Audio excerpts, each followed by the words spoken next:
이사야 30장 6절과 7절입니다. 네겝 짐승들에 관한 경고라. 사신들이 그들의 재물을 어린 나귀 등에 싣고 그들의 보물을 낙타 안장에 얹고 암사자와 수사자와 독사와 및 날아다니는 불뱀이 나오는 위험하고 곤고한 땅을 지나 자기에게 무익한 민족에게로 갔으나 애굽의 도움은 헛되고 무익하니라. 그러므로 내가 애굽을 가만히 앉은 라합이라 일컬었느니라. 아멘. 6절에 보면 네겝 짐승들에 관한 경고다 이렇게 되어 있습니다. 네겝이라는 말은 네게브라는 건데 이 옛날 성경책 개역 한글판 성경에는 남방 짐승들에 관한 경고 이렇게 되어 있었죠. 그러니까 네게브라는 말이 남쪽, 남방이라는 뜻이라는 거죠. 유다 땅에서 볼 때 남쪽, 남방은 어디냐 하면 출애굽하고 나서 40년 광야 생활을 했던 그 광야, 거기가 남쪽이죠. 남방이죠. 그리고 거기서 좀 더 남쪽으로 내려가면 이제 애굽 땅이지 않습니까? 그러니까 유다에서 볼 때 남방은 광야이고 애굽이기도 합니다.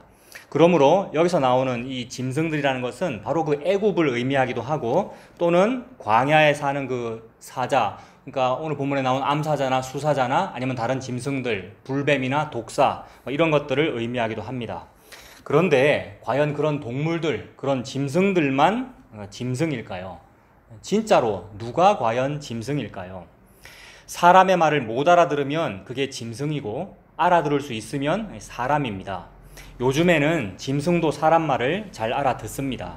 반려견이나 아니면 스마트폰 음성 인식도 요새 AI가 발달해가지고 사람 말을 알아듣고 하죠. 아주 잘 알아듣습니다. 근데 사람만 사람 말을 못 알아듣는 것 같습니다. 참 사람은 한 분, 예수님 뿐입니다. 그러므로 그 예수님의 말을 알아들으면 그게 사람이고 못 알아들으면 짐승입니다. 모든 성경은 예수님에 대하여 증거합니다. 요한복음 5장 39절과 누가복음 24장 27절에서 그렇게 말씀하셨죠. 이 모든 성경이 내게 대하여 증언하는 것이니라 예수님 그러셨잖아요. 그러니까 쉽게 말해서 모든 성경이 예수님의 말이라는 거죠. 모든 성경이 예수님의 말씀입니다. 우리는 그 말을 알아듣습니까? 알아듣는지 여러분 한번 봅시다. 이사야서 1장 2절과 3절입니다. 하늘이여 들으라, 땅이여 귀를 기울이라. 알아들으란 말이죠. 하늘은 알아듣고 땅은 알아들어요. 하늘도 알고 땅도 안다. 근데 내 백성만 모른다는 뉘앙스로 지금 이 말씀을 하시는 거죠. 하늘이여 들으라, 땅이여 귀를 기울이라.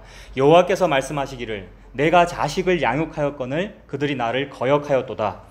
소는 그 임자를 알고 나귀는 그 주인의 구유를 알건만은 이스라엘은 알지 못하고 나의 백성은 깨닫지 못하는도다 하셨습니다. 그러니까 소나 나귀는 즉 짐승은 예수님의 말을 알아듣는데 백성은 못 알아듣고 있다고 합니다. 그러니까 누가 진짜 짐승입니까? 조금 더 볼까요? 시편 49편도 마찬가지입니다. 시편 49편 1절부터 보면 뭇 백성들아 이를 들으라, 세상의 거민들아 모두 귀를 기울여라. 들어라, 귀를 기울여라. 들으라는 말이죠. 알아들으라는 말씀이잖아요. 귀천 빈부를 막론하고 다 들을지어다. 귀한 사람이나 천한 사람이나 막론하고 다 들어라. 지위 고하를 막론하고 정치적인 성향이 오른쪽인지 왼쪽인지 또는 나이 많은 사람인지 젊은 사람인지 상관없이 사람이면 모두 다 들어라 하는 말씀이지 않습니까? 6절도 보면 자기의 재물을 의지하고 부유함을 자랑하는 자는 이라고 말씀하는데 재물을 의지하고 자기의 그 부유함을 자랑한답니다. 이 부유함이라고 하는 것은 물질적인 부유함이기도 하고 또 자기가 가진 어떤 지식이나 아니면 내가 복음을 압니다. 내가 예수를 믿습니다. 라고 하는 그 지식의 부유함이기도 합니다. 그래서 그걸 자랑해요. 자기 재물을 의지하고 그 부유함을 자랑합니다. 이것이 오늘 본문 6절에 있는 사신들이 그들의 재물을 그리고 보물을 짐승 등에다 지우고는 애굽으로 청탁하러 가는 것 않습니까? 우리나라 좀 도와달라고 강대국에게 도움을 요청하러 가는 그 모습인데 재물을 잔뜩 싣고 가서 도움을 요청하면 그 강대국이 나를 도와줄 것이다 라는 그 생각이 바로 이 재물을 믿는 것이죠. 뇌물로 청탁으로 들고 가는 이 재물을 믿는 것이고 나의 그 신뢰를 즉 부유함을 믿는 것이고 그리고 내가 의뢰하는 그 강대국을 믿는 것이죠. 이게 자기의 재물을 의지하고 부유함을 자랑하는 것입니다. 그런 사람은 아무도 자기의 형제를 구원하지 못하며 그를 위한 속전을 하나님께 바치지도 못할 것은 이라고 했습니다. 사람의 생명을 구원할 수 있는 속전을 즉 죄를 속하는 속량할 만한 가치의 금액을 구하지를 못한다, 마련해내지를 못한다는 말이죠. 도대체 그 가치가 얼만큼이길래요? 사람의 생명을 구원하는 그 속전이라고 하는 그 돈의 양이 얼만큼이게요? 그 양은 어마어마한 금액이라는 거죠. 그래서 복음서에 보면 그러한 갚아야 될 그 돈의 금액을 1만 달란트다라는 이런 표현으로 하나님 말씀하시죠. 1만 달란트라는 것은 건장한 성인 남자의, 그러니까 20년 연봉이 1달란트니까 20년 연봉에 해당하는 그 큰 금액이 1달란트니까 1만 달란트면 20만 년 연봉에 해당하는 금액이잖아요. 이건 실제로 20만 년이다 그것이 아니고 끝이 없는 무한한 숫자를 하나님께서 이렇게 표현하시는 거죠. 그러니까 사람의 생명을 구원하는 속량하는 값, 즉 속전이라는 것은 무한대라는 말입니다. 속전이라는 것은 영원하고 무한이라는 그 개념이라는 것을 하나님 말씀하시는 거죠. 그러니 그 영원의 가치가 있는 그 값은 뭐냐 하면 바로 하나님 자기 자신이시며 하나님의 아들이신 예수님의 피를 의미하는 겁니다. 예수님의 피값, 예수님의 생명, 그것이 무한대잖아요. 그게 영원이잖아요. 그런 영혼을 네가 마련할 수 있니? 그런 영혼을 지금 네가 마련했다고 지금 네 어린 나귀와 네 짐승 낙타 위에 안장에 얹어가지고 그래 그거를 네가 마련했다면서 믿고는 강대국에게 아니면 네가 믿는 그 종교에게 네가 의뢰하는 그 우상에게 너의 신에게 그걸 의뢰하고 있느냐?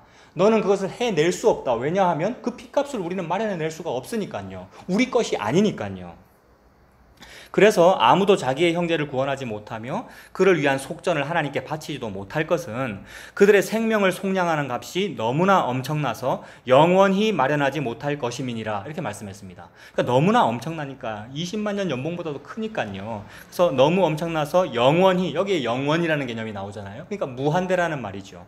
영원히 마련하지 못할 것입니다. 그러니까 그 예수님의 피라고 하는 그 생명, 우리가 구원을 얻는 그 일, 예수님의 생명을 우리가 얻게 되는 그 일은 내가 이 아래에서 위로 무언가를 열심히 하여 쟁취해내는 것이 아니고, 즉 나는 그것을 얻어낼 수 없고 마련해낼 수가 없고 다만 위에서 아래로 주셔야만 하더라는 거죠. 그래서 예수님께서 그저 그 무한대의 값인 그것을 값없이 저와 여러분들에게 주시는 그런 일입니다. 값없이 주시는 일을 받아야 우리가 사는 건데 그거는 제쳐두고 내가 만들어내겠습니다 라고 하는 거죠. 당장 눈에 안 보이는 여호와 하나님, 즉 눈에 안 보이는 예수님은 싫고 당장 내 곁에 있는 든든한 비빌 언덕인 애굽 믿겠다는 거죠. 그래서 그 애굽에게 내가 열심히 피땀 흘려서 마련한 나의 재물과 보물을 짐승 등에 싣고는 가서 청탁하겠다는 겁니다. 이것이 오늘날 우리의 신앙이고 모든 종교는 기본적으로 다 이거예요. 그런데 대한예수교 장로회마저도 알미니아니즘이 아니라고 하는 장로회마저도, 즉 모든 개신교가, 모든 기독교가 거의 대부분이 이러한 인본주의를 하고 있더라는 거죠. 내가 한번 마련하겠습니다. 내가 한번 그렇게 잘 믿어보겠습니다. 내가 한번 그렇게 이렇게 아래에서 위로 하나님을 위한 일을 내가 해내겠습니다. 요게 애굽을 의지하는 겁니다. 지난주에 말씀드렸죠. 신앙은 두 가지밖에 없다고요. 첫 번째가 여호와 신앙이고 2번이라고 한 게 애굽 신앙이라고 했는데 그 애굽 신앙이라고 하는 것, 애굽을 의지한다고 하는 게 우리가 기본적으로 이 내재되어 있는 내가 한번 내 구원될 만한 어떤 근거를 내 스스로 만들어 보겠습니다. 그 말은 내가 나를 구원해 보겠습니다 이 말이고, 내가 한번 선악과를 안 먹어 보겠습니다 라는 말인데 우리는 이미 선악과를 다 먹었지 않습니까? 그것이 성경이지 않습니까? 그래서 나도 나 자신을 어찌할 수 없고 내가 나를 구원할 수 없는 그런 상태인 나, 즉 무한대의 값을 내가 마련하지 못하는 이 상태인 나에게 그 무한대의 영원한 생명의 값인 그분께서 위에서 아래로 찾아와 주신 것, 이것이 성육신이고 십자가고 이것이 구원입니다. 예수님께서 지금 이 말씀을 하시는데 못 알아듣더라는 거죠. 하나님의 은혜로 이것을 알아듣게 되면 그것이 바로 하나님 원하시는 그런 사람인 것이고 주님께서 은혜를 주셔야만 그 일이 벌어집니다. 근데 못 알아들으면 그것이 짐승의 상태라는 말이죠. 그래서 방금 시편 49편을 읽었는데 제일 마지막 절인 20절에는 뭐라고 되어 있느냐 하면 존귀하나 깨닫지 못하는 사람은 멸망하는 짐승 같도다 라고 말씀했습니다. 그러니까 깨닫지를 못하면 이 속전이 바로 예수님이라는 그 말이잖아요. 말을 알아듣지 못하면 그게 짐승이죠. AI보다 못하고요. 반려견보다도 못한 그런 상태라는 말씀입니다. 사람은 존귀하다라고 했지 않습니까? 그러니까 천부인권이 있고요. 천부인권이 있다고 그러면서 기본적인 기본권을 얘기하고 민주주의를 얘기하고 인권을 우리가 얘기하지 않습니까? 근데 그렇게 천부인권을 가졌고 또 만물의 영장이라고 우리가 존귀하다라고 스스로 말하고 있지만 예수님께서 바로 그 속전이심을 못 알아들으면 그저 멸망해가는 짐승과 같습니다. 이 짐승이 되어버린 우리가 하는 일이 무엇입니까? 이 속전을 스스로 마련하기 위해서 일평생 매여 있는 것입니다. 그래서 자유가 없습니다. 선악과 먹고 스스로 가리기 위해서 일평생 무화과 이파리를 마련해야 하는 것, 이것이 사람이 하는 일입니다. 돈을 많이 벌고 싶은 이유도 이것이고 더 갸륵한 종교심을 가지고 싶은 것도 이것 때문입니다. 예수님을 믿는다고는 하지만 그 예수님이 진짜 예수님인지 아니면 시내산 밑에서 만들었던 그 금송아지인지 분별을 안 합니다. 분별을 안 하고 우리가 분별을 못하지요. 분별은 중요하지 않고 그저 지성감천으로 주여 주여라고만 하고 있지요. 아래에서 위로 신앙생활을 하고 있기 때문에 그렇습니다. 지성이면 감천이다. 아래에서 위로 지성으로 치성을 올려드리면 위에서 감천, 하늘이 감동하여 나에게 상급을, 은혜를, 구원을 내려주실 것이다 라고 믿는 이것을 보고 종교개혁 역사에서는 알미니안이즘이라 그랬고요. 더 우리가 알아듣는 쉬운 말로는 이것을 보고 인본주의라 그럽니다. 인간이 기본되고 인간이 주인되는 주의, 인본주의, 민주주의 거의 같은 뜻으로 쓰이지요. 인본주의란 말입니다. 내가 이 아래에 있으니까 아래에 있는 내가 주권자고 주체가 있는 사람이야. 그래서 내가 이 아래에서 위로 내가 한다라는 말이죠. 그러니 내가 열심히 나의 종교라고 하는 구원의 사닥다리를 아래에서 위로 올리고 있는 중인 겁니다. 이게 방향성이 아래에서 위로라는 방향성이죠. 그래서 아래에서 위로 하늘 높은 줄 모르고 치솟는 천정부지로 올라가는 이것이 인간의 욕망이고 탐심이고 그것이 바벨탑입니다. 내가 내 믿음으로 한번 구원 받아 보겠습니다. 내가 내 종교로 한번 구원 얻어 보겠습니다. 라고 하는 아래에서 위로의 일입니다. 이게 지성감천이죠. 그래서 특히 동양적인 사상에서는 새벽에 정한수 떠놓고 빌잖아요. 치성으로 지성으로 치성을 올려드리면은 정한수라도 하나 떠놓으면은 신께서 감동하셔서 은혜를 주실 것이다 하고 믿는 이것. 그러니까 모든 인간이 기본적으로 가지고 있는 종교심입니다. 그래서 사도 바울이 여러분 아테네 사람들아 너희들에게 종교심이 많도다라고 했던 것이 바로 이 말씀이죠. 그래서 주여 주여라고만 하는데 그 주님이 진짜 예수님인지 아니면 금송아지인지를 우리가 분별을 못하더라는 겁니다. 그 주여 주여라고 외치는 그 일을 골방에서 한다면은 그래도 혼자만의 좀 수양이라도 좀 될 텐데 요즘에는 광장에서 그리하고 있습니다. 교회당에서 그리하고 방송에서 그리합니다. 더 좋은 이파리를 마련하고 싶어서 그러는 겁니다. 가려야 되니까 내가 내 앞가림을 해야 되니까 더 좋은 무화과 이파리를 마련하고 싶어가지고 그렇게 열심히 여러 가지 방법을 동원하여 우리가 하고 있는 겁니다. 가만히 있다가는 교회가 망할 것 같고 나라가 망할 것 같아서 걱정이라는 거지요. 하나님의 나라가 못되고 공산화되어 버릴까 봐 걱정이 된다는 거지요. 사무엘 시대 백성도 그랬습니다. 사무엘 당신은 늙으셨고 당신의 아들들은 문제가 있으니 우리도 이방처럼 든든한 왕을 세우자. 우리도 다른 나라처럼 든든한 이파리를 가지자라는 그런 뜻이었습니다. 이게 짐승된 백성의 상태입니다.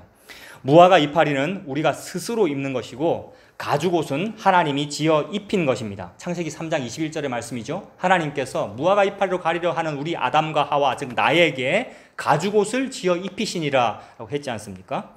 우리는 그 가죽옷을 스스로 마련하지 못합니다. 생명을 속량하는 값이 너무나 엄청나서 영원히 마련하지 못하니까요. 가죽옷은 예수님의 피입니다. 나에게 그 피와 살을 먹여주신 그 예수님이 왕이신데 그 왕으로는 안심이 안 되니까 그 왕이 눈에 안 보이니까요. 예수님이라고 하는 왕은 너무 가치가 없어 보이니까요. 내랑 비슷하고 또는 나보다도 어린 또는 나보다도 지위가 낮은 나사렛 출신의 목수고 무식해 보이는 그런 사람이니까요. 그래서 그런 예수님이라는 왕으로는 안심이 안 되니까 저 북한의 핵을 막아줄 사드를 주십시오. 이 땅의 공산화를 막아줄 새로운 대통령을 주십시오. 코로나를 막아줄 성령의 불을 주십시오. 라고 하는 것이 동서고금을 막론하고 모든 인간이 기본적으로 가지고 있는 종교심이란 말입니다. 이게 왕 달라고 외치던 그 백성들의 상태입니다. 요새 광장에서 소리 지르는 사람들을 주로 극우라고 부르던데 극우. 그러니까 일본에도 극우가 있고 우리나라에도 극우가 있고 모든 나라에 다 있죠. 모든 사람 속에는 다 이런 마음이 있습니다.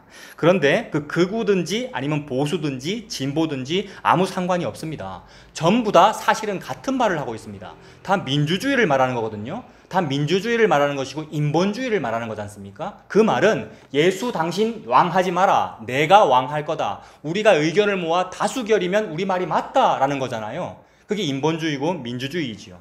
그 이름부터가 민주주의 아닙니까? 백성이, 인간이, 사람이 주인 되었다라는 말이지 않습니까? 사람이 주인이 되니까 예수님 따위는 안중에 없습니다. 사람이 주인 되어 스스로 만드는 이파리는 전부 다 무익합니다. 유익해보고 싶어가지고 그런 제도를 만들었고 민주주의를 만들었고 유익해보고 싶어가지고 우리가 광장에 모였고 여러 가지 의견들을 말합니다만은 그 모든 일은 우리에게 무익합니다. 그래서 오늘 말씀도 하나님께서 무익을 말씀하시죠. 애굽은 무익하다라고 지금 말씀하시는 거잖아요. 그래서 이게 애굽입니다.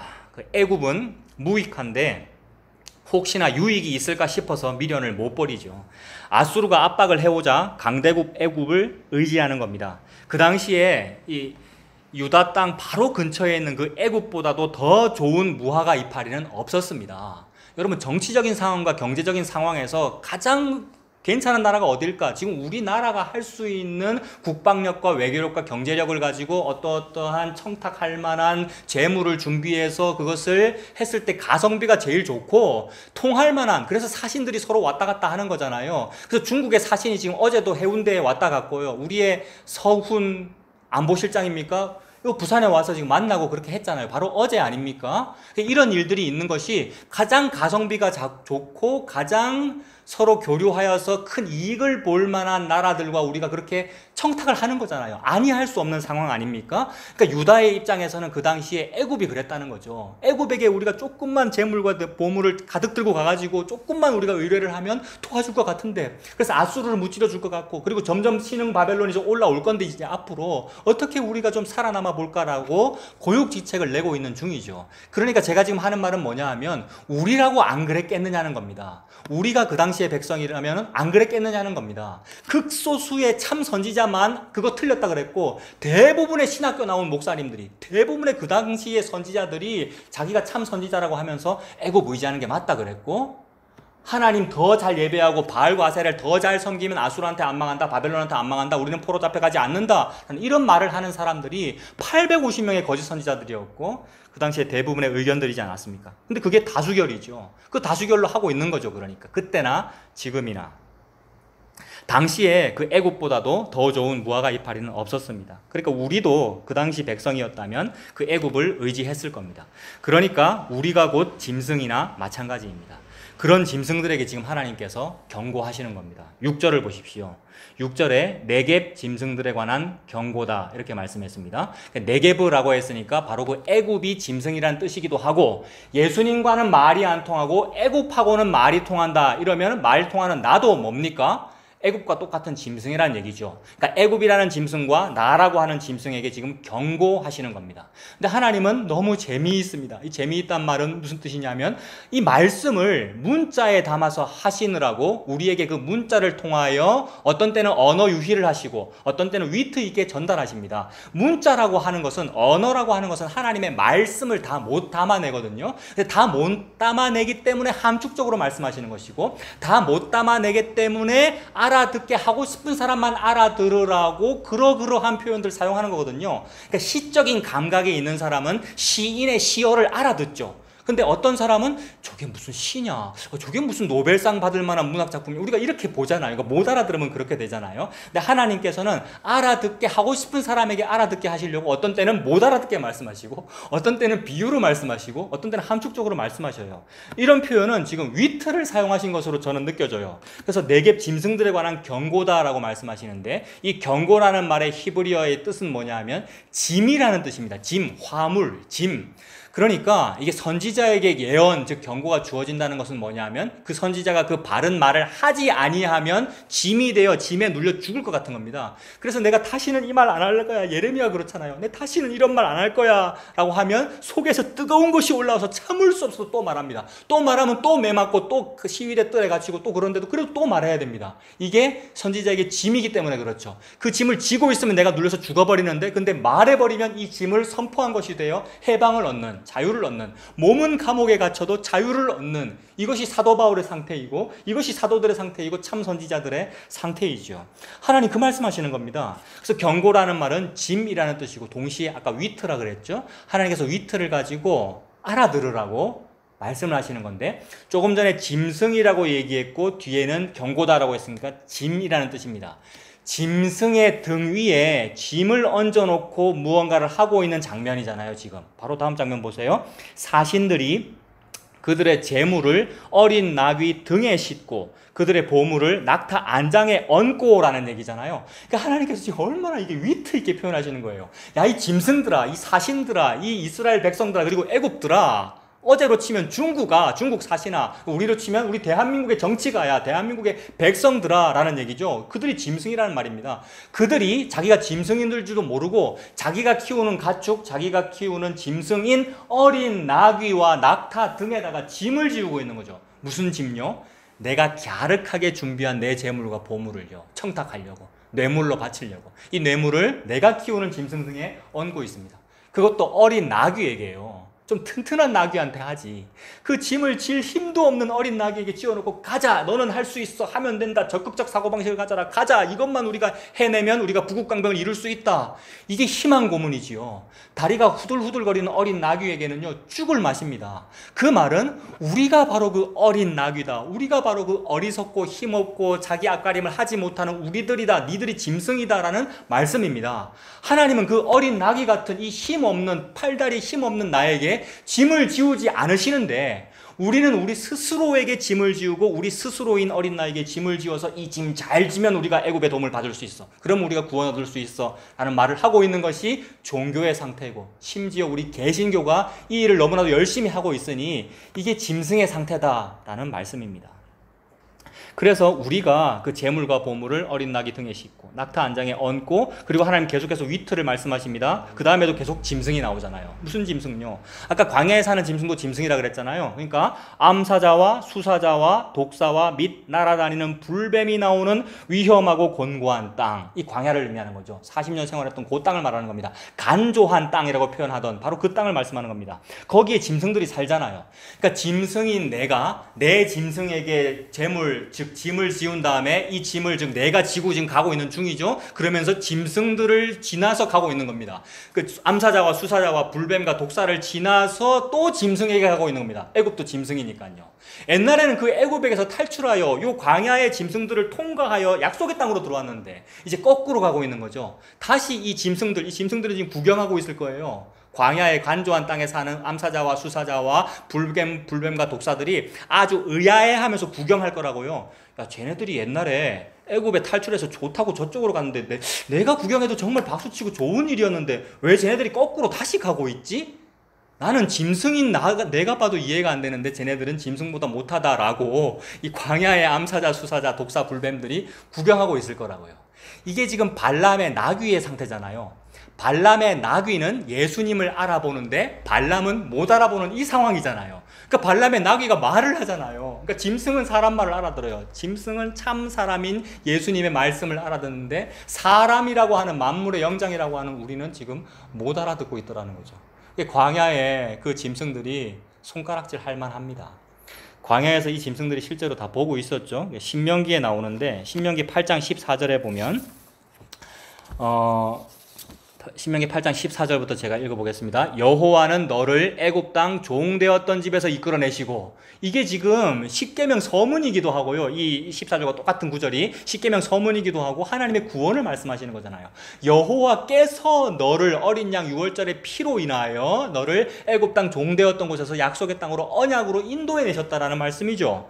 너를 그렇게 인도하여 그 광대하고 위험한 광야, 곧 불뱀과 전갈이 있고, 여기 짐승들이 나오잖아요. 오늘 본문에 나오는 그 짐승들이잖아요. 불뱀과 전갈이 있고 물이 없는 간조한 땅, 광야를 지나게 하셨으며, 또 너를 위하여 단단한 반석에서 물을 내셨으며 반석에서 물을 내셨다는 말은 무슨 뜻입니까? 반석은 예수님을 의미하고 우리가 마실 생명수가 흘러나왔다는 말은 예수님의 그 보혈을 의미하며 동시에 성령님을 의미하죠. 그러니까 예수님으로 인하여 우리가 살았다. 그 광야를 통과하여 약속의 땅에 들어갔다라는 말인데 그 약속의 땅 싫다는 말이죠. 그 반석에서 나오는 그 물 싫다는 것이고 예수님이신 그 만나 싫다는 겁니다. 애굽이 더 좋았어라고 그때부터 얘기하더니 지금 비로소 아수르가 압박해 오니까 애굽이 아무래도 좋은 것 같아. 애굽에 가서 도움을 요청해야 되겠어 라고 가고 있으니까 이때 이것을 다 구경했던 이 불뱀과 전갈과 그리고 오늘 본문에 나오는 암사자 수사자들이 보고 웃지 않겠습니까? 너희들이 내 같은 짐승보다 못하구나 라고 웃을 겁니다. 네 조상들도 알지 못하던 만나를 광야에서 내게 먹이셨나니 이는 다 너를 낮추시며 너를 시험하사 마침내 내게 복을 주려 하심이었느니라. 광야를 지나서 가나안 땅에 들어가서 살면서 아수르에게 압박당하고 바벨론에게 침략당하여 70년 포로 생활하면서 쫄딱 망해서 성전이 무너지는 그 일이 너에게 복이다. 왜냐하면 성전 무너지는 것이 예수 그리스도의 죽으심과 부활을 의미하거든요. 그래서 예수님께서 이 성전을 허물어버려라 내가 사흘 만에 다시 일으키리라 말씀하신 그것이 예수께서는 성정된 자기 육신을 가리켜 말씀하심이라 라고 했으니까 그 눈에 보이는 인간의 종교심의 상징인 그 눈에 보이는 교회 건물, 눈에 보이는 인간 성전 그것을 무너뜨려서 즉 예수님께서 죽으셔서 다시 부활하여 보이지 아니하는 하나님의 신부, 보이지 아니하는 그리스도의 신부, 하나님의 거처인 보이지 아니하는 교회를 완성하시겠다는 거죠. 그 교회가 바로 저와 여러분들이고 그 보이지 아니하는 그리스도의 신부가 바로 저와 여러분들이고 예수님의 몸이죠. 그래서 예수님과 한 몸이 된 한 세 사람을 그렇게 지으시겠다는 것, 이것을 보고 복이라 그러는데 이 복 싫다고요. 힘들고 어려우면 이 복이 싫거든요. 그래서 힘들고 어려우니까 당장 눈에 보이는 쉬운 것, 눈에 보이는 느껴지는 것, 손에 만져지는 것, 즉 애굽을 의지하겠다고 지금 애굽으로 가고 있습니다. 그래서 이들이 그 방금 보았던 신명기 8장 17절에도 그러나 네가 마음에 이르기를 내 능력과 내 손의 힘으로 내가 이 재물을 얻었다 말할 것이라 라고 합니다. 그러니까 그 약속의 땅에 들어가서 하나님께서 공짜로 주셨음에도 불구하고 그렇게 믿지 아니하고 그렇게 믿어지지 아니하고 내가 열심히 노력했고 내가 열심히 농사지었기 때문에 이 재물을 얻었다. 내 능력과 내 손의 힘으로 재물을 얻었다라고 말하기 때문에 이 재물과 보물과 부동산을 내 것이라고 그러는 거죠. 그래서 그 부동산을 땅을 자기 이름으로 일컫는 게 짐승된 사람의 상태입니다. 그래서 이 사람들이 내가 얻은 이 재물을 내가 내 마음대로 지금 지성으로 바쳐서 애굽에게 바쳐서 내가 북극강병을 얻어내겠다라고 하고 있는 중이죠. 그래서 암사자와 수사자와 독사와 및 날아다니는 불뱀이 나오는 위험하고 곤고한 땅을 지나 자기에게 무익한 민족에게로 갔으나, 무익한 민족이 누구입니까? 애굽이죠. 무익한 민족 즉 애굽에게로 갔으나 그 애굽의 도움은 헛되고 무익하니라 라고 말씀합니다. 그러므로 내가 애굽을 가만히 앉은 라합이라 일컬었느니라. 지금 무익이라는 말이 두 번 나왔고 유익하지 않다라는 말이잖아요. 그리고 가만히 앉은 라합이라고 표현했습니다. 그러니까 우리는 유익을 얻으려고 애굽을 의지했습니다만 그 애굽은 무익합니다. 그러니까 지난번에 1번과 2번 나눠가지고 여호와 신앙과 애굽 신앙 말씀드렸잖아요. 1번이 여호와 신앙이고 2번이 애굽 신앙이다 이걸 말씀드렸는데 그 여호와 신앙이라는 것이 무엇이었습니까? 이미 조금 전에 말씀드렸죠. 여호와 신앙은 위에서 아래로의 이야기고요. 그러니까 위에서 출발하여 아래로 가는 것이니까 위에는 이미 다 있어요. 왜냐하면 거기서 출발했으니까. 즉 여호와의 그 하나님의 구원이라고 하는 사닥다리를 여러분 생각해 봅시다. 구원을 사다리라고 우리가 상상해 보면 그 사다리가 위에서 출발했으니까 위에는 이미 다 있다고요. 근데 그 구원의 사다리가 밑에도 다 닿아야 될 의무는 없으십니다. 왜냐하면 하나님 주권이시니까요. 그러니까 하나님께서 자기 마음대로 자기 뜻대로 밑에 닿게 하고 싶은 사람에게만 닿게 하시면 된단 말입니다. 하나님께서 왕이시기 때문에 그렇죠. 밑에 있는 사람이 제발 닿아달라고 한들 하나님 뜻대로 하나님 마음대로 하셔도 된단 말입니다. 그래서 그 위에서 아래로의 그 사닥다리는 예수님의 십자가를 의미하죠. 이것은 위에 계신 분에게 모든 것이 달려있다라는 말이니까 이걸 보고 타력 구원이라고 부르면 된다 그랬죠. 근데 그 두 번째로 말씀드린 거 애굽 신앙은 무엇이었습니까? 아래에서 위로였습니다. 아래에서 위로의 그 사닥다리, 사다리는 하늘에 닿지 못한 사다리죠. 아래에서 위로 올라가는 것이니까 아래에는 다 닿아 있어요. 우리 모든 사람을 다 생각해 보세요. 전부 발이 아래에 닿아 있어요. 모든 건물을 다 생각해 보세요. 전부 1층이나 지하가 다 땅에 닿아 있어요. 왜 그러냐 하면 아래에서 출발하니까요. 아래에서 위로 출발하니까요. 근데 아무리 올라가 봤자 꼭대기는 하늘에 닿아 있지 않습니다. 이 건물도 지금 4층인가 5층에서 멈췄죠. 아무리 높아봤자 63빌딩 63층에서 멈췄고요. 200층 300층 거기서 멈춥니다. 이것이 바벨탑이잖아요. 인간의 상태를 하나님께서 상징적으로 그렇게 멋지게 바벨탑으로 표현하시는 거예요. 그러니까 저놈들만 바벨탑을 쌓아, 저 타종교놈들, 우상숭배하는 놈들, 이게 아니고 나를 포함한 모든 사람이 너 다 바벨탑이야. 너라고 하는 사다리는 밑에는 닿아 있는데 위에는 못 닿아 라는 말씀을 하나님 하시는 거죠. 그래서 이 아래에 있는 자에게 모든 것이 달렸다라고 사람은 기본적으로 믿고 있는 겁니다. 내가 아래에 있으니까 아래에서 위로 열심히 올려서 어떤 사람은 200층, 300층에 멈췄는데 나는 그래도 400층, 500층, 1000층, 1000번째 내가 한번 해볼 거야. 그렇게 하면 하나님께서 지혜와 함께 부귀영화도 주실 거야. 그래서 밑에서 지성으로 올려드리면 하나님께서 감천하여 나에게 복을 주실 거야 라는 믿음을 기본적으로 모든 사람이 가지게 된 거죠. 이건 아무리 해봤자 스스로 자기가 자기를 구원할 수 없으므로, 즉 아무리 해봤자 꼭대기가 하늘에 닿지 못하므로 희망 고문밖에는 안 됩니다. 근데 희망을 못 버리죠. 조금만 더 하면 될 거야. 조금만 더 하면 상급을 받을 거야. 조금만 더 하면 무슨 부흥과 어떤 좋은 일이 있을 거야 라고 자꾸만 믿기에, 게다가 그것을 내가 미련을 못 버리고 있을 때 옆에서 어떤 사람이 또 간증을 해버리거든요. 내가 이렇게 했더니 잘 됐어요. 이렇게 했더니 교회가 부흥했어요 라는 간증들을 해버리니까 또 솔깃해가지고 그 마음을 못 버리는 거예요. 이거 사행심입니다. 사행심리. 로또 복권 한번 당첨됐으면 좋겠다. 인터넷 아무데나 들어가 보십시오. 기사 하나만 클릭해도 주변에 전부 사행성 광고들입니다, 여러분. 음란한 광고들이고 사행성 광고들이고. 그 말은 뭐예요? 나의 수요가 다 그거라는 거죠. 우리가 그런 걸 좋아하기 때문에 거기에 그런 게 뜨는 거거든요, 여러분. 이게 다 희망 고문입니다. 그 희망의 미련을 우리가 못 버리죠. 그러므로 애굽을 의지한다는 것은 사람이 아래에서 위로, 지성이면 감천이라고 헌금을 하고 예배를 드리고 기도를 하고 치성을 올려드리는 것을 말합니다. 구원 여부, 상급 여부가 아래에 있는 사람이 종교 행위를 하고 안 하고에 달려있는 것이죠. 이것은 종교개혁 역사에서 이미 인본주의적 알미니아니즘이라고 단죄되어 있는 겁니다. 특히 우리 장로교회는 이거 알미니아니즘이다 라고 틀렸다라고 이미 다 정죄해놓은 것인데 좋다고 지금 그걸 하고 있어요. 내가 지금 알미니아니즘 하는 건 아니야 라고 말하면서 알미니아니즘을 하고 있어요. 대부분의 장로교회가요. 그러한 인본주의를 오늘날 대부분의 개신교인들이 믿고 있단 말입니다. 헌금을 해야 하나님이 좋아하신다. 전도를 잘해야 천국에서 상이 크다. 이 땅에서 신앙으로 잘 살아야 천국에서 남보다 더 좋은 위치에 올라간다 라는 말을 우리가 하고 있는 거죠. 그러니까 예수님의 이름으로 데모를 하고요. 예수님의 이름으로 번영을 부르짖지요. 이런 게 말을 알아듣지 못하는 짐승 같은 상태입니다. 이런 신앙은 아무리 해봤자 희망 고문일 뿐이지 구원이 없습니다. 그래서 마태복음 16장 26절에 사람이 만일 온 천하를 얻고도 제 목숨을 잃으면 무엇이 유익하리요? 라고 하셨지 않습니까? 그러니까 지금 애굽을 의지하는 것은, 즉 네가 아래에서 위로 지성이면 감천이다 하는 것은 무익하다. 네 목숨을 얻지 못한다. 희망 고문이다. 무엇이 유익하리요? 라고 예수님 그러시는 거죠. 사람이 무엇을 주고 제 목숨과 바꾸겠느냐? 예수님께서 말씀하셨잖아요. 예수님이라는 그 생명을 얻지 못하면 무엇이 유익합니까? 그러므로 애굽은 무익하니라 라고 하신 겁니다.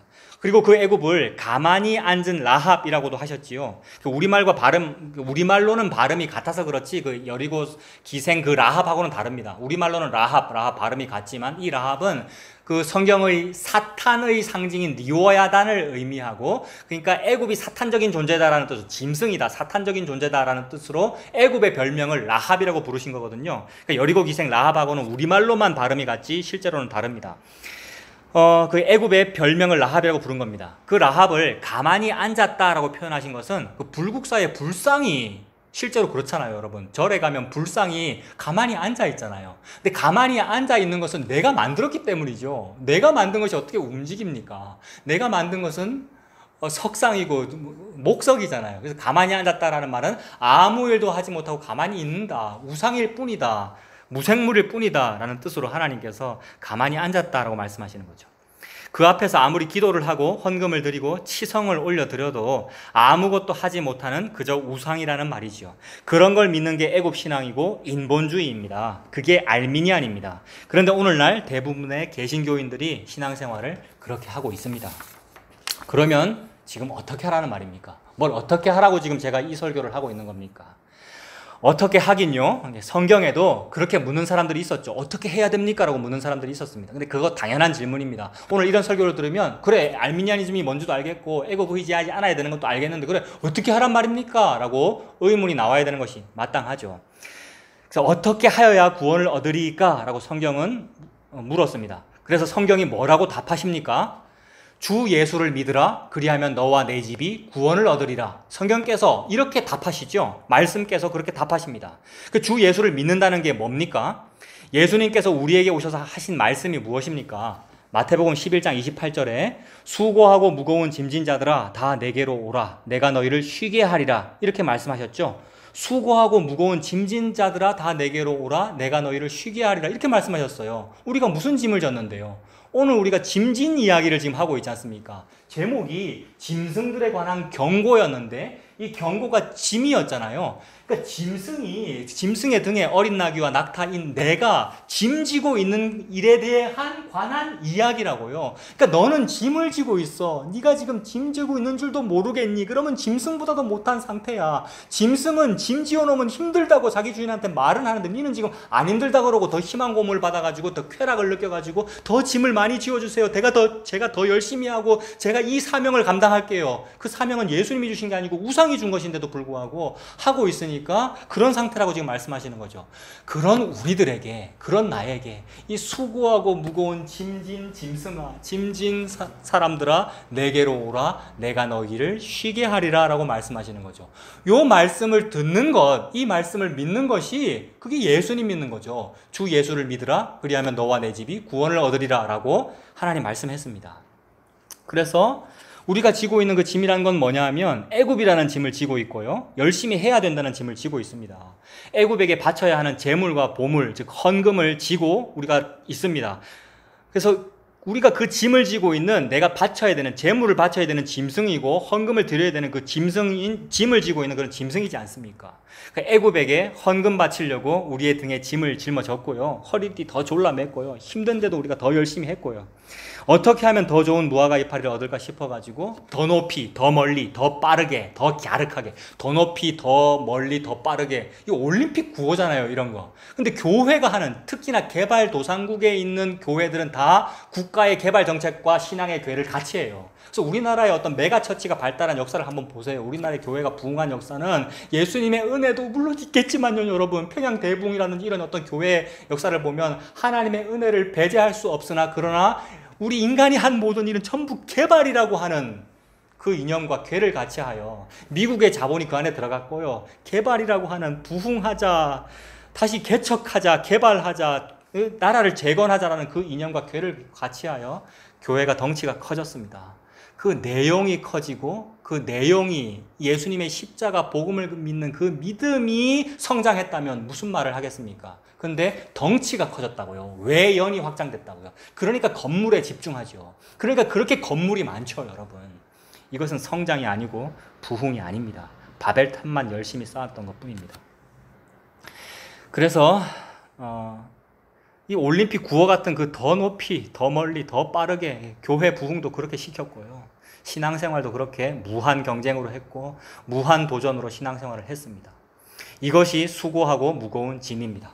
여러분, 이 말이 어려우신가요? 제가 지금 이런 표현들을 했는데 이 말이 어려우신가요? 죄송합니다만 못 알아듣고 계신가요? 못 알아들으면 아까 제가 뭐라 그랬습니까? 짐승이라 그랬고 알아들으면 사람이라 그랬는데 사실은 제가 못 알아듣죠. 나를 포함하여 우리 모두가 짐승이라는 말을 지금 여러분 하고 있는 거잖아요. 그래서 사실은 우리 모두 못 알아듣습니다. 예수님의 그 말씀을 못 알아듣는 게 짐승이라고 아까 제가 말씀드렸지요. 그래서 예수님께서 하신 일이 뭡니까? 짐승인 나에게 말 통하시려고 짐승과 같은 사람으로 성육신 하셨습니다. 그러니까 나와 말하시려고 내가 되신 거죠. 예수님은 사람이 아니시잖아요. 예수님은 영원의 존재이시잖아요. 그분이 나와 말 통하시려고 사람 되신 것, 이걸 보고 성육신이라고 그러고 이걸 보고 십자가라고 하죠. 그래서 그 예수님께서 짐승인 나의 밥그릇에 밥으로 태어나셨습니다. 내 마국간 말구유, 나라고 하는 짐승이 있는 말구유 마국간의 밥그릇으로 예수님 태어나신 거잖아요. 그리고서는 하시는 말씀이 이 살을 먹어라, 이 피를 마셔라 그러셨어요. 예수님께서 나에게 먹이로 오신 것이고 예수님께서 나와 같은 존재로 이 땅에 오신 거죠.